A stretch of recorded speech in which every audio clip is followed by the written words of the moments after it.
الحمد لله نحمده ونستعينه ونستغفره ونعوذ بالله من شرور أنفسنا ومن سيئات أعمالنا من يهده الله فلا مضل له ومن يضلل فلا هادي له وأشهد أن لا إله إلا الله وحده لا شريك له وأشهد أن محمدًا عبده ورسوله صلى الله عليه وعلى آله وصحبه ومن تبع هداهم بإحسان إلى يوم الدين. أما بعد أيها المؤمنون عباد الله، أوصيكم ونفسي بتقوى الله عز وجل، فإن من اتقى الله نجاه وأرشده في دينه ودنياه. أيها الناس اسمعوا إلى حديث عظيم هو أشرف أحاديث أهل الشام. وكان أبو إدريس الخولاني رحمه الله تعالى إذا حدث به جث على ركبتيه لعظم ما في هذا الحديث ولقوة دلالته ولأهمية معانيه. أخرج الإمام مسلم رحمه الله تعالى عن أبي ذر الغفاري رضي الله عنه أن النبي صلى الله عليه وسلم قال فيما يرويه عن ربه عز وجل: يا عبادي إني حرمت الظلم على نفسي وجعلته بينكم محرما فلا تظالموا. يا عبادي كلكم ضال إلا من هديت فاستهدوني أهدكم. يا عبادي كلكم جائع إلا من أطعمته فاستطعموني أطعمكم. يا عبادي كلكم عار إلا من كسوته فاستكسوني أكسكم. يا عبادي إنكم تخطئون بالليل والنهار وأنا أغفر الذنوب جميعا فاستغفروني أغفر لكم. يا عبادي إنكم لن تبلغوا ضري فتضروني ولن تبلغوا نفعي فتنفعوني. يا عبادي لو أن أولكم وآخركم وإنسكم وجنكم كانوا على أتقى قلب رجل واحد منكم ما زاد ذلك في ملكي شيئا. يا عبادي لو أن أولكم وآخركم وإنسكم وجنكم كانوا على أفجر قلب رجل واحد منكم ما نقص ذلك من ملك شيئا. يا عبادي لو أن أولكم وآخركم وإنسكم وجنكم قاموا في صعيد واحد فسألوني فأعطيت كل واحد مسألته ما نقص ذلك مما عندي إلا كما ينقص المخيط إذا أدخل البحر. يا عبادي إنما هي أعمالكم أحصيها ثم أوفيكم إياها فمن وجد خيرا فليحمد الله ومن وجد غير ذلك فلا يلومن إلا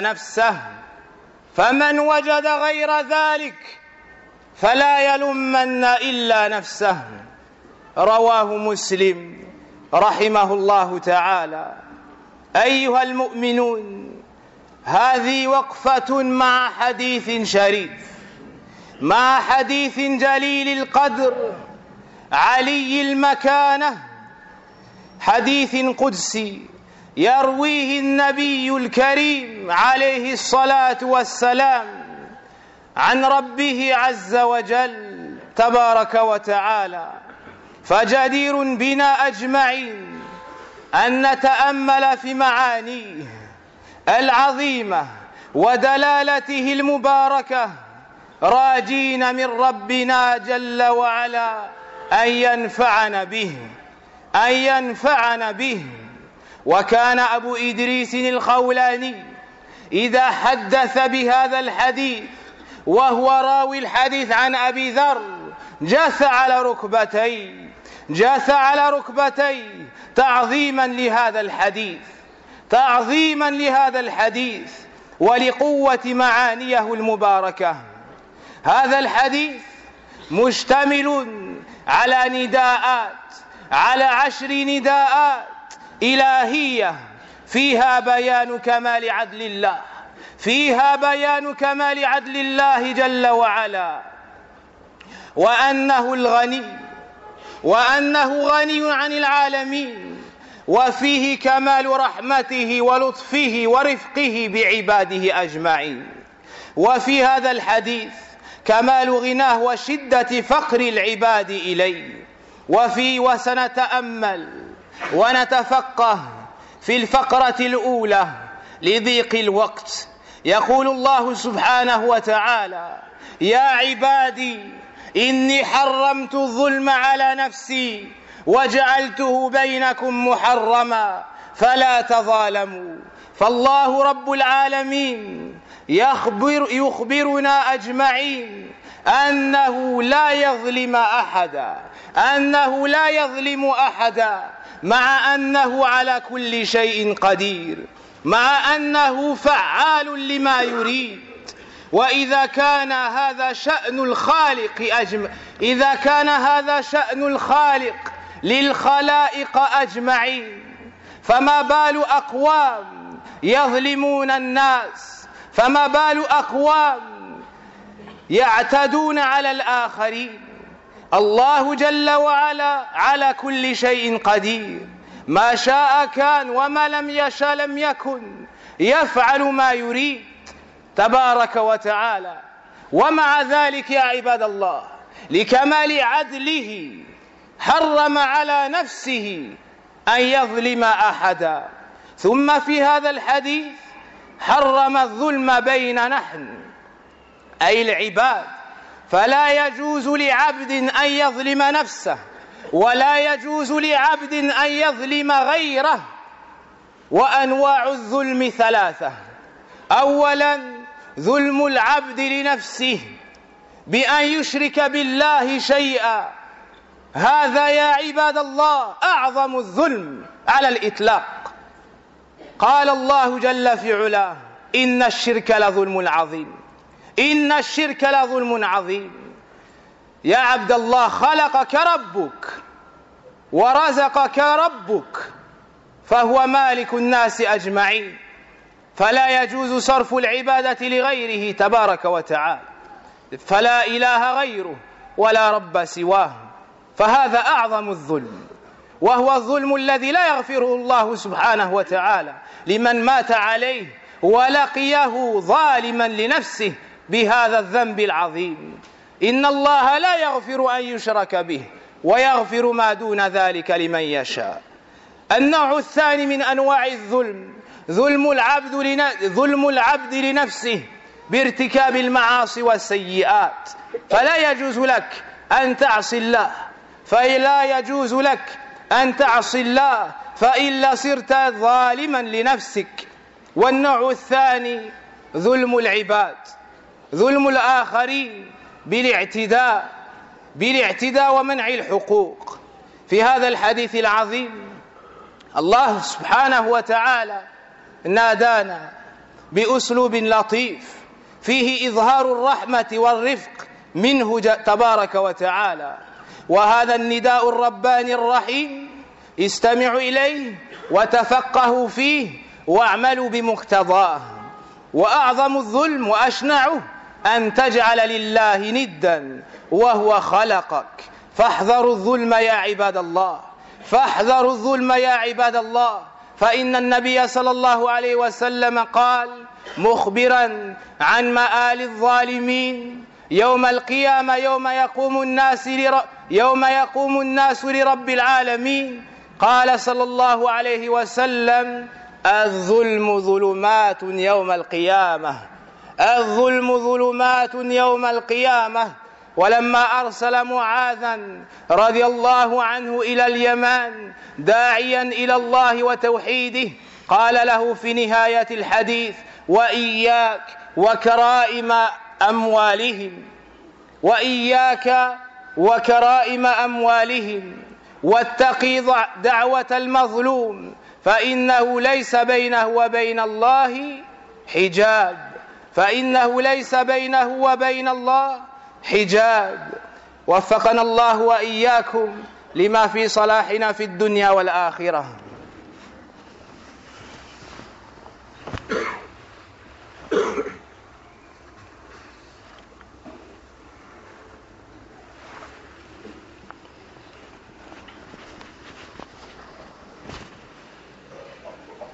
الحمد لله رب العالمين والعاقبة للمتقين ولا عدوان إلا على الظالمين وأشهد أن لا إله إلا الله وحده لا شريك له إله الأولين والآخرين ومالك يوم الدين.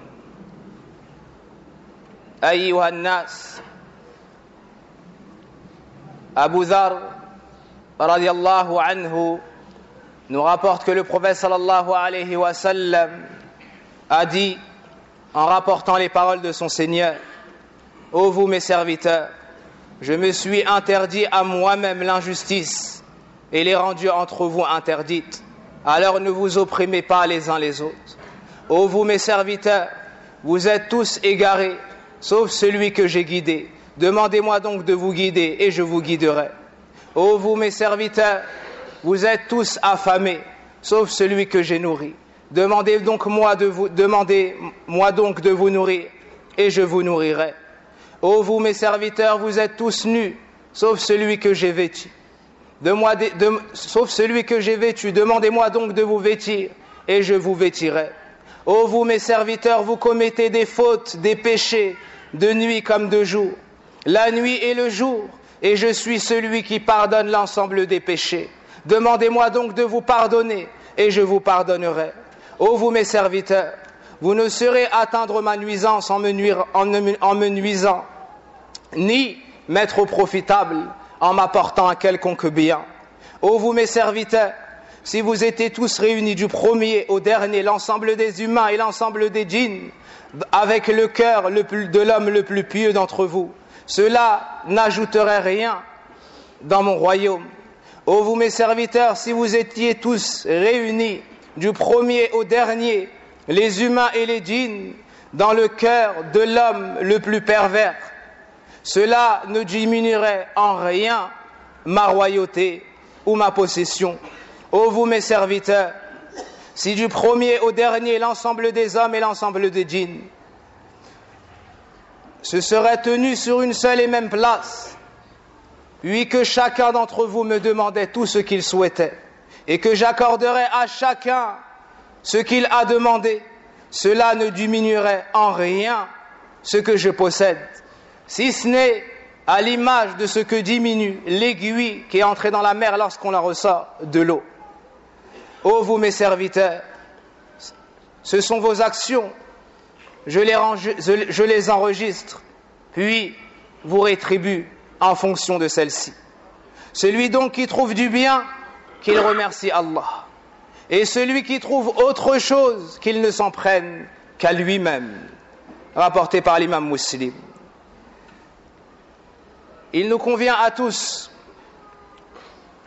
d'écouter et de méditer ce grand hadith. Ce hadith renferme des sens qui ont la plus grande importance. Et si le serviteur les médite et les comprend, découlera de cela le plus grand bien dans son comportement, dans sa croyance, et que ce soit dans ce bas monde ou dans l'au-delà. Ce hadith est tellement important et lourd de sens que celui qui a rapporté le hadith du compagnon Abu Dhar, lorsqu'il récitait ce hadith, il tombait sur ses genoux lorsqu'il citait ce hadith et transmettait ce hadith, il tombait sur ses genoux. Dans ce hadith, Allah subhanahu wa ta'ala appelle ses serviteurs, appelle ses créatures de la façon la plus douce, de la façon la plus subtile. Il nous dit dans ce hadith à 10 reprises: ô vous mes serviteurs, ya ibad. Et dans cela, il nous montre sa douceur, sa miséricorde et sa pitié envers nous. Il nous appelle alors qu'il n'a pas besoin de nous, subhanahu wa ta'ala. Et on se détourne de lui alors qu'on ne peut se passer de lui, ne serait-ce que le temps d'un clin d'œil. Mais par pitié envers nous. Et car il aime nous faire miséricorde et car il a pitié de nous, il nous a appelés dans ce hadith à 10 reprises. Il nous a appelés dans ce hadith à 10 reprises. Comment est-ce qu'un serviteur qui aime Allah, subhanahu wa ta'ala, et qui espère sa rencontre dans la meilleure des situations, le jour dernier, comment est-ce qu'il pourrait se détourner de ce hadith, alors qu'Allah Azza wa Jal l'a appelé à 10 reprises, en lui montrant sa douceur et sa pitié.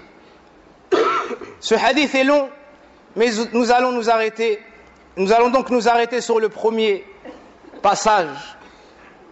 Dans ce hadith, Allah nous dit selon la traduction: ô vous mes serviteurs, je me suis interdit à moi-même l'injustice. Je me suis interdit à moi-même l'injustice et l'ai rendue entre vous interdite. Dans ce passage du hadith, Allah subhanahu wa ta'ala nous informe qu'il s'est interdit à lui-même l'injustice. Et personne ne peut interdire quoi que ce soit à Allah. Il est omnipotent, il est au-dessus de ses créatures et il fait ce qu'il veut, tabaraka wa ta'ala. Mais il s'est interdit à lui-même, jalla fi'ula, l'injustice. Et cela car, chers frères, il a la perfection de la justice. Allah subhanahu wa ta'ala est tellement parfait dans sa justice qu'il s'est interdit à lui-même l'injustice, bien qu'il soit parfaitement omnipotent et qu'il fasse ce qu'il veut, subhanahu wa ta'ala. S'il en est ainsi, chers frères, comment le serviteur se permet, lui, après avoir entendu cela, d'opprimer les autres serviteurs? Le Créateur, le Seigneur des cieux et de la terre, s'est interdit à lui-même l'injustice. Et toi, tu vas te permettre d'opprimer les créatures d'Allah subhanahu wa ta'ala.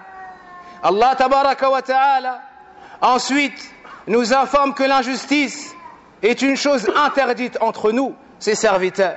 وَجَعَلْتُهُ بَيْنَكُمْ مُحَرَّمًا. Puis il nous dit: ne vous opprimez donc pas les uns les autres. Ne vous opprimez donc pas les uns les autres. Tu n'as pas le droit d'opprimer les gens, quelle que soit la personne, quel que soit son sexe, quelle que soit sa couleur, quel que soit son âge, quelle que soit sa religion. Tu n'as pas le droit d'opprimer les serviteurs. Dans ce hadith, Allah subhanahu wa ta'ala nous interdit l'injustice. Et dans le Coran et dans la Sunna, de nombreux textes sont cités pour nous mettre en garde contre l'injustice et nous montrer la gravité de la finalité des injustes. Lorsqu'ils devront comparaître nus, non circoncis, pieds nus et dépouillés de toutes choses devant le Seigneur des mondes.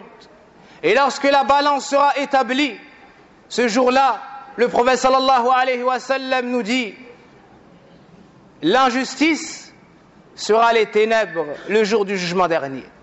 L'injustice, ça sera les ténèbres le jour de la résurrection. Et lorsque le prophète sallallahu alayhi wa sallam envoyait Mu'adh ibn Jabal au Yémen, il lui a dit d'appeler les gens du livre à l'islam, de les appeler à reconnaître que le seul qui mérite l'adoration est Allah, et que Mohammed est le messager d'Allah sallallahu alayhi wa sallam. S'ils acceptent cela, de les appeler à la prière, 5 prières de jour comme de nuit. Puis il lui a dit de prélever la zakat. Et il lui a dit: fais attention et ne prends pas les plus hautes de leur richesse. Ne prends pas les plus hautes, c'est-à-dire les choses qui ont beaucoup de valeur pour la zakat. Et il a fini en lui disant: et fais attention à l'invocation de l'opprimé. Prends garde à l'invocation de l'opprimé, car il n'y a entre elle et Allah aucun voile. Il n'y a entre elles et Allah aucun voile. C'est-à-dire celui que tu opprimes, s'il invoque Allah subhanahu wa ta'ala contre toi, Allah subhanahu wa ta'ala l'exaucera et il lui accordera le secours, même si c'est une personne de mal à la base. Même si c'est une personne de mal à la base. Car Allah n'accepte de personne l'injustice et contre personne l'injustice. Il nous faut donc craindre Allah subhanahu wa ta'ala et s'éloigner de l'injustice et des causes menant à l'injustice. Et c'est pour cela, pour éradiquer l'injustice, qu'Allah subhanahu wa ta'ala a envoyé le prophète Mohammed sallallahu alayhi wa sallam à l'ensemble des mondes. Le prophète sallallahu alayhi wa sallam, la personne la plus pieuse, la plus éloignée de toute forme d'injustice, à chaque fois qu'il sortait de chez lui, comme nous le rapporte son épouse Salama radiyallahu anha, disait: Allahumma inni a'udhu bika an adilla aw udal aw azilla aw uzal aw azlima aw uzlam aw ajhala aw yujhala alay. Oh Allah, je cherche protection près de toi afin de ne pas m'égarer ni de me faire égarer. Et dans ce hadith, il disait également, c'est-à-dire à chaque fois qu'il sortait de chez lui: oh Allah, je cherche protection près de toi contre l'injustice et contre le fait d'opprimer autrui.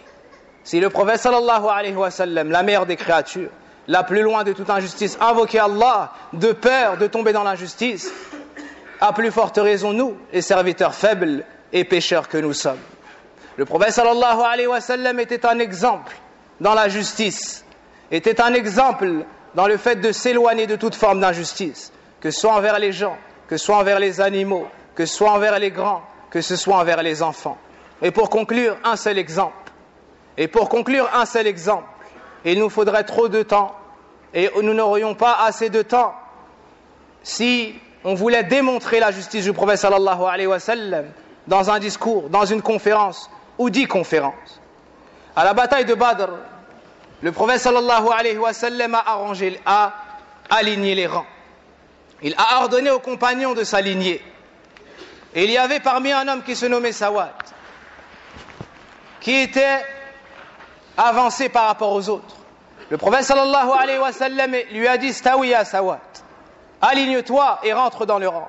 Mais Sawad n'a pas bougé. Puis le prophète sallallahu alayhi wa sallam est venu et il avait une chose dans sa main. Et il a émis une pression sur son ventre afin de le faire reculer, afin qu'il entre dans le rang. Et là le compagnon a dit: Awja'tani ya Rasulallah, tu m'as fait mal au messager d'Allah. Alors le prophète sallallahu alayhi wa sallam lui a dit: je t'ai fait mal? Et il lui a dit: oui, tu m'as fait mal. Le prophète sallallahu alayhi wa sallam a découvert son noble ventre. Écoutez bien la justice du prophète sallallahu alayhi wa sallam et la crainte de l'injustice du prophète sallallahu alayhi wa sallam. Le messager d'Allah, la meilleure des créatures, le chef de l'armée, qui vient voir le soldat et lui dit: je t'ai fait mal? Il lui a dit: oui, tu m'as fait mal. Alors le prophète sallallahu alayhi wa sallam a découvert son ventre et il lui a dit: tiens, fais-moi la même chose et rends-moi le coup. Subhanallah, hadha Rasulullah sallallahu alayhi wa sallam. Et il lui a dit: refais-moi ce que je t'ai fait. Alors Sawad s'est avancé, il s'est baissé et a embrassé le ventre du prophète sallallahu alayhi wa sallam. Le prophète sallallahu alayhi wa sallam lui a dit: que fais-tu, ô Sawad? Il lui a dit: ya Rasulallah, il lui a dit: voici, est-ce que c'est ça ton droit? Il lui a dit: oui, ya Rasulallah, j'ai repris mon droit. Ô messager d'Allah, j'ai fait cela car aujourd'hui il y aura le combat et je sais qu'il y a des gens qui vont décéder au combat. Alors j'ai voulu que la dernière chose que je touche soit ta peau, ô messager d'Allah.